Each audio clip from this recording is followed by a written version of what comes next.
Hola, bienvenidos un día más a nuestro programa dedicado al mundo de la literatura. Bienvenidos a Pasen y Lean. Hoy comenzamos, como siempre, con una frase, esta vez de Octavio Paz, el poeta y ensayista mexicano. Él decía: cada poema es único. En cada obra late, con mayor o menor grado, toda la poesía. Cada lector busca algo en el poema y no es insólito que lo encuentre, porque ya lo llevaba dentro.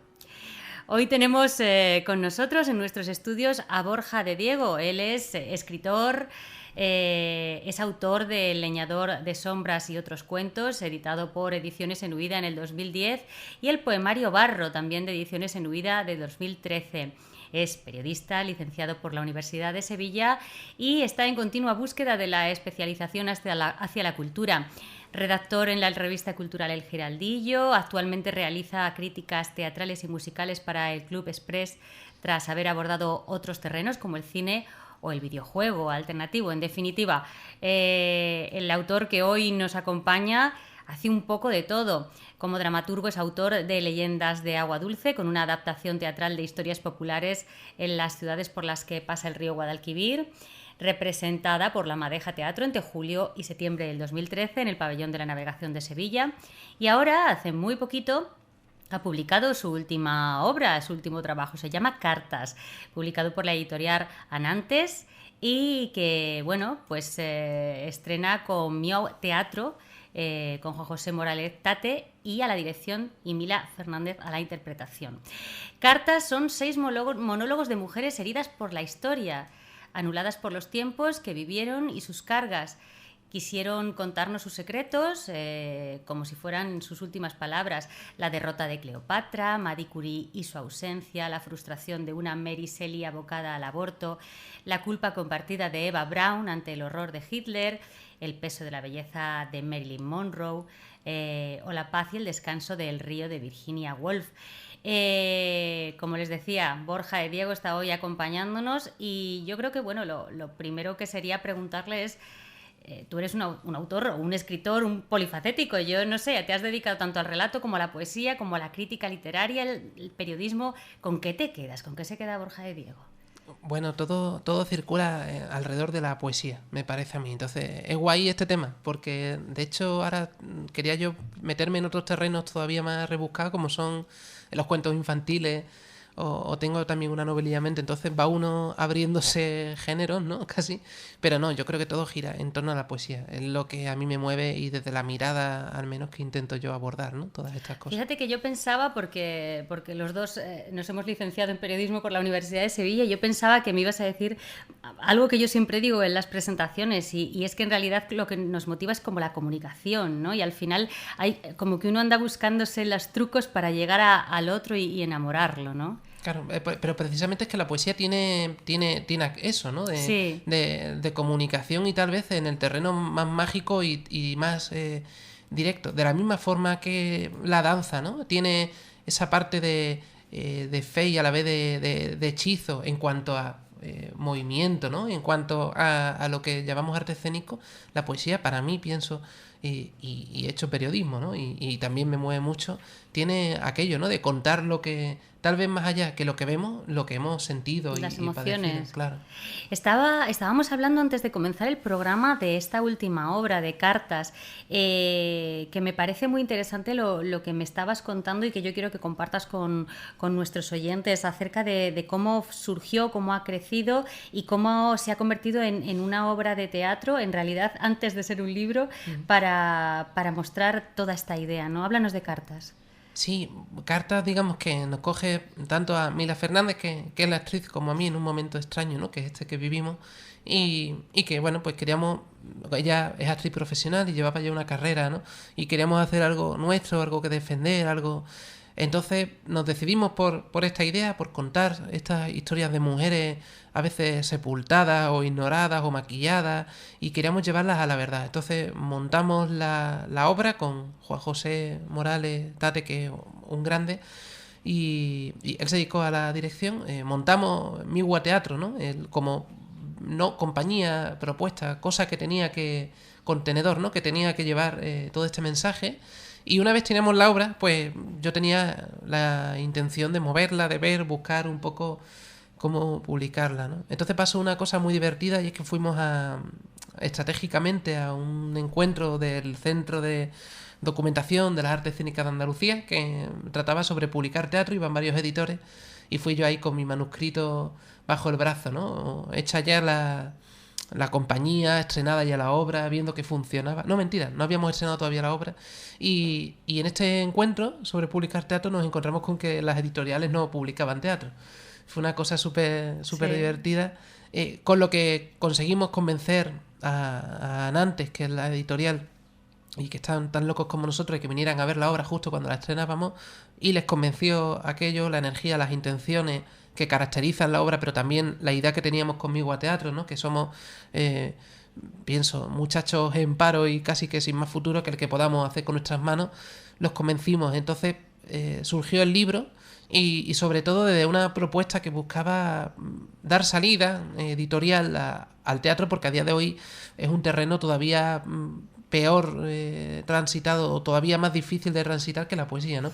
Que ya es difícil. Sí, sí, sí. Entonces se optó por hacer una edición más o menos barata, fácil de mover, fácil de sacar y sobre todo con una distribución diferente, ¿no? Que más allá de las librerías, que también, pero es otra lucha, que se vendiera a pie de taquilla, ¿no? Y que viajara conmigo a teatro por los escenarios, ¿no? Y que se vendiera la obra justo a la entrada-salida de aquello que uno ve, ¿no? Aquello mágico que es el teatro. Entonces, Eso. cartas solamente se puede encontrar cuando vosotros estáis ofreciendo la obra al público. Bueno, por lo general sí. Hay un par de espacios muy, en fin, seleccionados, ¿no? En Sevilla, que son también referentes para la editorial. Y bueno, pues que está ahí la obra, porque tampoco puede ¿Cuáles son? estar... ¿Cuáles son para que lo sepan los oyentes? Ahora mismo, yo tengo que enterarme mejor de esto, pero ahora mismo está en la librería Un gato en bicicleta. Un gato en seguro, bicicleta, que ahí seguro. también llevamos la obra y tienen ese empeño, esa misma energía, ¿no? Que intentamos rescatar nosotros. Entonces, está ahí el libro y se puede adquirir, pero sobre todo la idea es que viaje. Más allá, bueno, y por supuesto se puede conseguir porque vamos nosotros a casa de quien sea a llevarlo, ¿no? Que Sí. está la cosa, está la cosa para hacer eso. Pero la idea fundamental es que esté casi que a pie de escenario, ¿no? A pie de taquilla. Es donde una persona, primero, puede estar interesada por qué es aquello que voy a ver y luego, después de la obra, quiero rescatar ese texto, ¿no? Quiero volver a la tormenta de estas mujeres a partir de... bueno, pues un poco pensábamos que ese era el camino que tenía que seguir más allá del mercado y sus dientes, ¿no? Pero qué curioso, Borja, lo que dices, porque es verdad que la semana pasada, por ejemplo, estuvo hablando con nosotros Luis Miguel León, la semana anterior estuvo con nosotros Carmen Ramos y estábamos hablando precisamente de lo complicado que tenía la poesía, su espacio, que casi siempre solo para lo que hay espacios para la novela, y de pronto tú planteas esto, y es cierto, no lo habíamos planteado, que el teatro también lo tiene difícil, encontrar en las librerías Claro. el estante del teatro, de las obras. Lo resumo en que cuando estaba yo ya moviendo la obra y fui a la editorial, ¿no? Que me había venido publicando, y se lo comentaba yo a mi editora, Martí Lucía, me dijo, pues, teatro, ¿no? Eso se vende todavía menos, ¿no? Todavía menos. Claro, Y claro, claro. se sentía uno incluso un poco mejor, ¿no? Porque yo que vengo escribiendo poesía, pues ya vende más que otra cosa, pues aunque sean manuales técnicos, ¿no? Sí, De sí. ingeniería, pues estoy... Pero más qué tranquilo. curioso, porque fíjate, estábamos hablando también con ellos sobre esto bueno, de lo mismo que nos conocemos nosotros, ¿no? De este grupo que formamos unas veces unas más, otros menos, de lanzarnos a la calle, a recitar poesía, a hacer cosas, a que nos vean, al final esa idea de que el literato estaba en su torre de marfil, ahí oculto, escribiendo y apartado del mundo, como que se está difuminando y ahora la gente se tiene que mostrar, lo que tú dices, la cosa se ha puesto tan complicada que hay que salir a secuestrar al lector, ¿no? Sí, es casi una especie de, no sé, terrorismo ideológico, ¿no? De agitación completa. Y ya con el teatro es que, lo he comentado alguna vez, yo pensaba que yo, bueno, lo escribía y luego llegaba, me sentaba en mi butaca con mi cigarro, ¿no? Y decía, uy, qué bien han estado los actores, ¿no? Sí. Precisamente esto había peor porque hay que montar, hay que clavar los tornillos, hay que, no sé, yo en cartas me pongo a hacer de panadero porque sacamos unas bolas de de masa, ¿no? Claro, no, es que ha ido más allá. Yo lo de escribir de una torre es que no lo conozco. Ya, Yo no, pensaba que iba por ahí. No, y ya me seducía mucho la idea.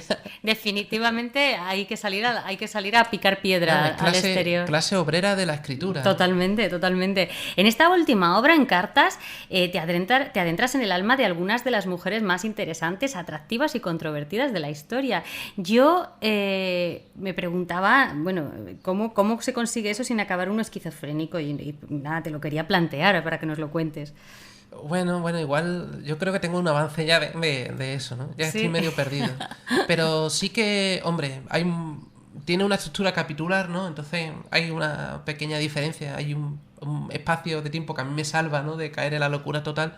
Y sobre todo el concepto que planteábamos en la obra es que, a pesar de ser mujeres increíbles y tal vez irrepetibles y inaccesibles, ¿no? De lo que habla Cartas, o lo que intenta tratar Cartas, es de su carga existencial, de su dolor, de su memoria, ¿no? Y son ideas que en verdad son más cercanas a nosotros, ¿no? Son que Cleopatra era, al fin y al cabo, estaba hecha para ser vista, para ser brillante, ¿no? Para ser amada. Precisamente nos importa bien poco lo que pudiera pasársele por su cabeza cuando se siente utilizada, ¿no? Y sin embargo, sentirse utilizada es algo, pues, que todos podemos conocer, ¿no?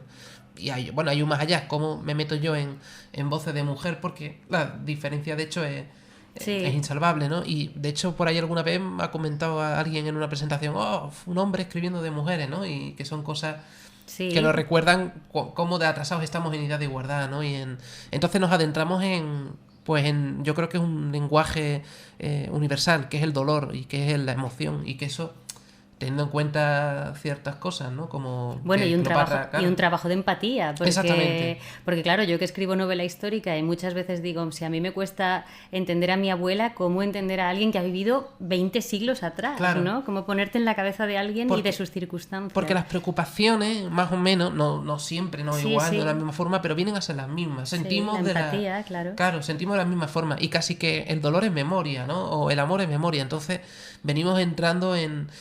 Uno tiene que intentar meterse, porque de eso también va el trabajo de escritor, ¿no? De intentar construir aquello, reconstruir aquello, ¿no? Como si fuéramos a las ruinas o a las casas quemadas y trazáramos en la arena, aquí estaba esto, ¿no? Aquí, ese trabajo de arquitecto dentro de la deconstrucción, y sobre todo uno tiene que intentar cimentar aquello, ¿no? Y sobre todo es apasionante meterse en esas mentes, ¿no?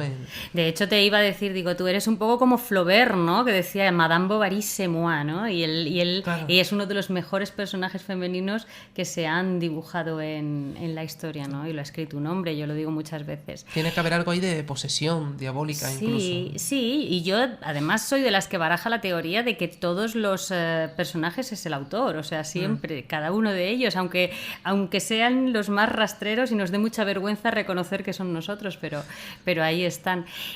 También me preguntaba cuál es el criterio de selección de estas mujeres, ¿no? Que aparecen en tu obra, en Cartas.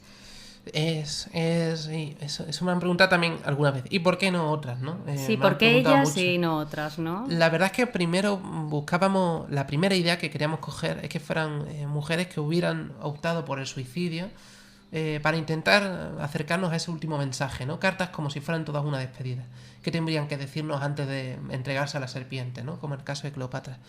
La cosa está en que fuimos ampliando un poquito el tema del criterio, porque nos parecía que había mucho donde rascar. Por ejemplo, en el tema de Marie Curie, que muere de leucemia, ¿no? Sí. Y en la mujer que nos descubre básicamente el radio, el polino y todas estas cosas. Entonces, fuimos marcándola sobre todo por lo que nos sugerían, y tuvimos que descartar, teníamos ahí, por ejemplo, nos quedamos con la ganas de traernos a Evita Perón, nos quedamos con ganas de algunas cuantas, pero primero había que limitar aquello, y sobre todo son personajes muy reconocibles, ¿no? Yo creo que por todo, con un mínimo de cultura general, más o menos nos ubicamos, ¿no? Y los que no, tal vez no están tan distanciados. Entonces, bueno, había que seleccionar, y estos eran un poco los que, más egoístamente, estos eran un poco los que pensábamos, estos encajan con las ideas que queremos, nos permiten hacer un pequeño recorrido, unirlos o sugerirlos. y finalmente optamos por... O sea, es un criterio de selección conjunto, ¿no? Porque es una obra que se ha creado a la sombra del teatro, ¿no? Claro, que tenía que funcionar, ¿no? En ese sentido, funcionar escénicamente. Sí. Y Cleopatra, cuéntame cómo la dibujas en el libro, porque hemos visto 1000 versiones de la vida de Cleopatra. Creo que al final nos terminan convenciendo con la película en la que aparece Liv Taylor y es una femme fatal. ¿Es así, Cleopatra en cartas? Un poco se juega y un poco en el montaje, por ejemplo, cuando en el montaje ya con el texto listo, porque es el primer personaje que se escribe, pensamos qué queremos hacer de ella, la visión que se da es la de... Un poco se juega a dar la visión de prostituta de lujo, ¿no? Soy un objeto inalcanzable para mucha gente, pero soy un objeto. Entonces, lo que nosotros queríamos entrar era en una... No sabría yo decir. El momento de Cleopatra es justo un momento de fragilidad. Es un momento justo antes de entregarse. Antes de soy nada. Yo que he sido una diosa para mi pueblo, ¿no?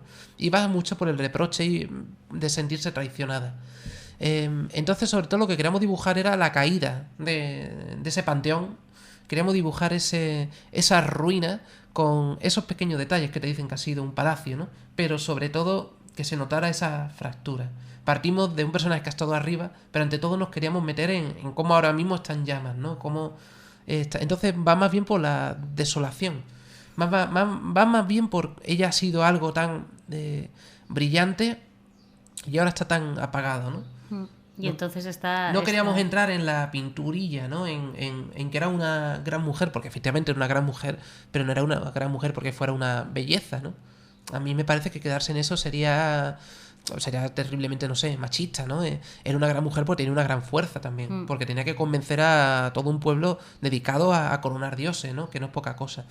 Pues a mí me gustaría que siguiéramos haciendo el repaso de ellas, ¿no? De estas mujeres que aparecen en la obra Cartas, por ejemplo, y continuar con Marie Curie. No sé si el orden en el que habéis colocado la presencia de ellas en la escena también tiene que ver con el orden cronológico o si ha surgido porque sí, ¿no? Pues lo decía porque Cleopatra es la que aparece primero.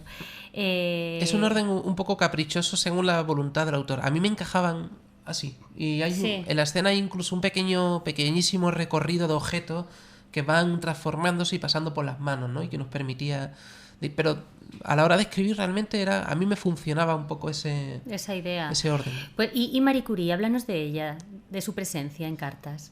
Marie Curie llega en un momento ya de absoluta vejez, ¿no? De final de su vida. Entonces es un personaje que tuvo en una época, desde luego, muy diferente a la de ahora, una gran presencia, una gran importancia en el terreno de la ciencia, trabajando con su marido además, ¿no? Y que en parte nosotros pensamos, imaginamos, sugerimos ingenuamente que debió ser una época feliz, trabajando con la persona con la que quiere y descubriendo grandes cosas, y que pierde a su marido y que va envejeciendo y va viendo cómo la vida se le escapa, ¿no? Que es este juego maquiavélico del paso del tiempo. Entonces la vemos ya en su sillón, ya, bueno, encogida, ya a su... Bueno, intentando no moverse demasiado, ¿no? Para no romperse mientras recuerda todo aquello. Y el recuerdo, precisamente, como la energía, ¿no? Como los átomos la hace recobrar, la hace... pero, claro, ella está llegando a su final, ¿no? Y sobre todo nos va a hablar de la pérdida, pero precisamente desde esa crueldad de poder soñar con los seres a los que perdemos, ¿no? Va un poco por ese camino. Por el desgaste. Y Mary Shelley, ella... Es un personaje, una narradora. Bueno, veo que tienes más, pero cuéntanos. Es un personaje apasionante. Mary Shelley vive una vida increíble. Primero porque la época es muy dura, es increíble lo duro que ha sido el tiempo para la sociedad, ¿no? Entonces es una época muy dura. Ella escapa un poco de una familia que tiene, porque se ha hecho un marido así de estos también escritores, bohemios y sinvergüenzas, ¿no? De estos de celebrar y tal. Y ella tuvo un gran drama personal, y es que no llegó a tener hijos, o tuvo una gran sucesión de abortos, ¿no? Entonces, en una época en la que la mujer está hecha para ser esposa y para ser madre, imagínate lo que tenía que ser eso. Aquello se hizo complicado para su vida. Claro. Entonces, de ahí, en buena parte, llega el monstruo de Frankenstein, ¿no? Sí. Y sobre todo de que ella vive una vida increíble, rodeada de personajes tan apasionantes como Lord Byron, ¿no? En esas escapadas, en esos viajes, en esas noches en la hoguera inventando cuentos de fantasmas. Nosotros lo que intentamos rescatar es también desde la pérdida, porque pierde al marido y porque pierde un poco aquellos cimientos en los que ella basa su vida, pero también desde saber que uno encuentra en una inspiración sangrante, en una inspiración terrible como es la de aquello que he perdido, ¿no? Sí. Yo he descubierto al monstruo más entrañable de la historia a partir de todos los hijos que no llegué a tener. Sí, es un poco también eso, ¿no? El formar como un puzzle con la gente que no llegó a asistir. Claro. Y Eva Braun, ese personaje que se nos queda, yo creo que muchas veces eclipsado por la fuerza que tenía la persona con la que ella estaba, ¿no? Sí, forma parte de las grandes parejas ¿no? de los grandes personajes de la historia. También es apasionante, precisamente porque cuando nos planteamos partir de... ¿no? Cuando nos planteamos la cosa, no sabíamos nada o se sabía muy poquito. De ella. Yo tenía la imagen muy viva del hundimiento, de Eva Braun bailando en aquel búnker, ¿no? Sacando el alcohol y diciendo, venga, pon música que vamos a bailar. Y me encantaba esa imagen. Entonces, claro, sobre todo a la hora del montaje, porque a la hora del texto, bueno, pero a la hora del montaje esta gente se preguntaba hasta qué punto sabe y conoce el horror en el que vive, ¿no? Y con el que comparte cama y demás. Entonces Eva Braun está encerrada en su búnker, sin Hitler, no está esa ausencia, y bueno, planteándose sobre todo que esa vida que ella habría querido para sí, de los felices años 20, ¿no? De correr, de cantar y de ir a los cafés, y pues bueno, pues es verdad, se le ha quitado la guerra. Y en parte Hitler para ella sería un poco su... bueno, no sé, algún tipo de salvación, ¿no? O algún... no sabe, ella está esperando que el cambio llegue de él. Lo que pasa es que es curioso porque creo que es la única de todos ellos que al final, si decide marcharse es por decisión ajena, ¿no? Porque otro lo ha decidido por ella, porque a lo mejor ella sí hubiera querido... Claro. Hay una teoría y un documental que dice que, bueno, que ella respaldaba mucho por fanatismo, ¿no? Ella ve, como tantos alemanes de la época, que este hombre es el Mesías, casi, claro. ¿No? Entonces, claro, tiene buena parte de aquello de que si él te dice, chiquilla, esto se acaba, puede que ella... Pero sí, claro, hay algo ahí también de decisiones forzadas. Sí, una decisión ajena, ¿no? ¿Hasta qué punto querría ella terminar en ese búnker, no? Nos planteamos, en fin. Sí. Y luego hablas del peso de la belleza de Marilyn Monroe. A mí la belleza siempre me ha parecido algo muy, muy interesante, porque en ocasiones intentamos, siempre esa frase, ¿no? De la belleza está en el interior, pero luego cuando uno vive en el día a día, se da cuenta de que la belleza, y no solamente la de la física de los humanos, sino la belleza en todos los aspectos, es fundamental, ¿no? para llegar a determinados lugares, ¿no? La belleza de las casas, la belleza de los jardines, la belleza, siempre nos sentimos atraídos por ella. ¿Qué le ocurre a Marilyn? Porque es realmente un personaje que al final era triste, ¿no? Siempre nos ha dado la sensación de que al final había un dejo de tristeza en ella. Claro, es que es el mundo de las dos caras, ¿no?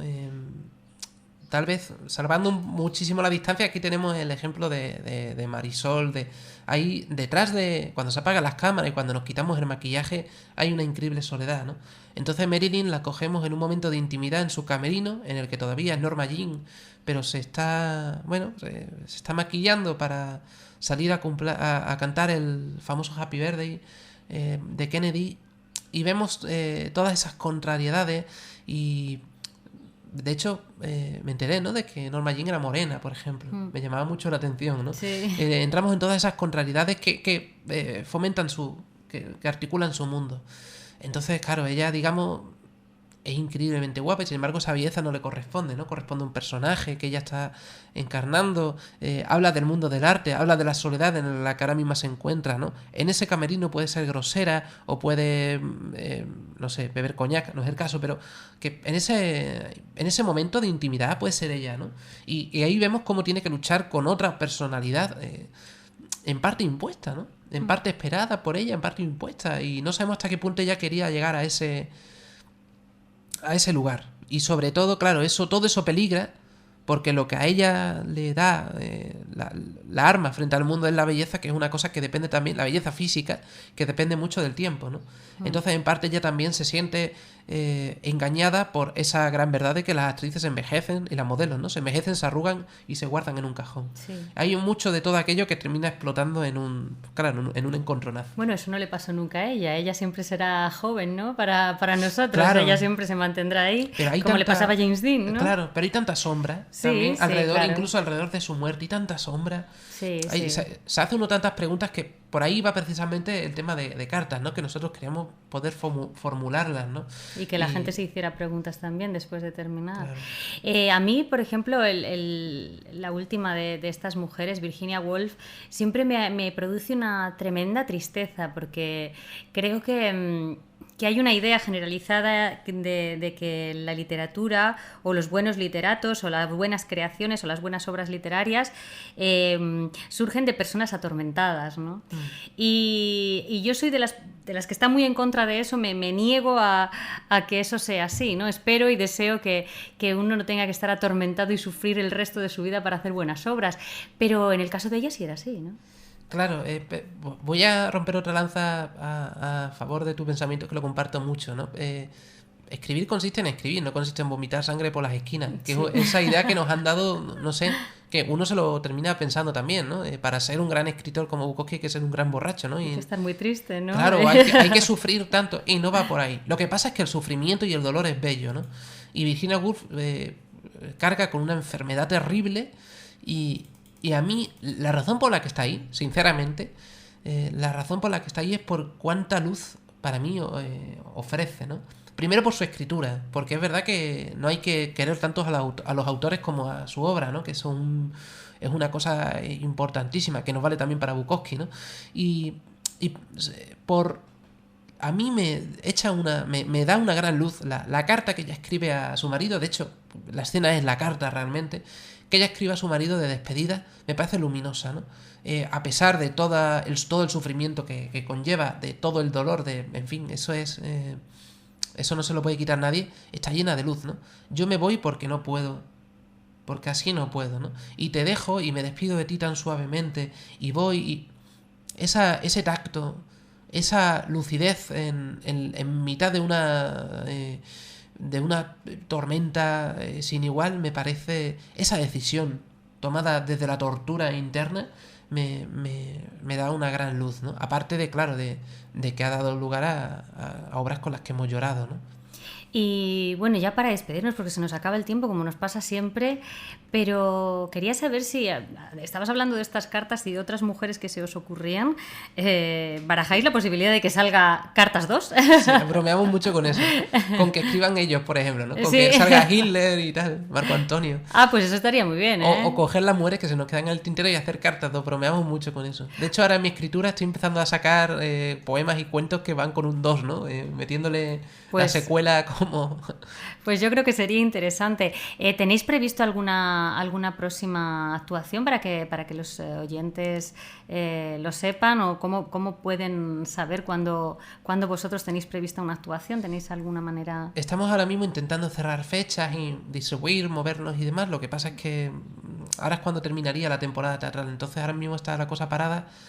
Hay un Facebook que es hay un correo electrónico que es miwateatro@gmail.com. Miwa no miau, que nos pasa muchísimo. Sí. Nos pasa un montón. En Facebook tenemos una página también, tecleando Miwa Teatro, Miwa Teatro. Sí. También en Twitter hay un perfil, etcétera. Más o menos por ahí vamos vais intentando anunciando. Movernos y demás. Y ahora mismo estamos muy paradillos, mirando a ver por dónde tiramos, qué encontramos, ¿no? Pero en cuanto salga algo, claro, lo publicitaréis. Lo cantaremos. Claro que sí. Pues muchísimas gracias, Borja de Diego, por estar aquí con tu obra, con Cartas. Y nada, el tiempo se nos acaba, como siempre. Hasta aquí nuestro Pasen y Lean de hoy. Nos despedimos con unas palabras de Hermann Hesse. Él decía: hacer versos malos depara más felicidad que leer los versos más bellos. Así que yo creo que deberían de ponerse ustedes a escribir. Y nada, les emplazamos para el próximo miércoles a las 2 de la tarde. Un saludo.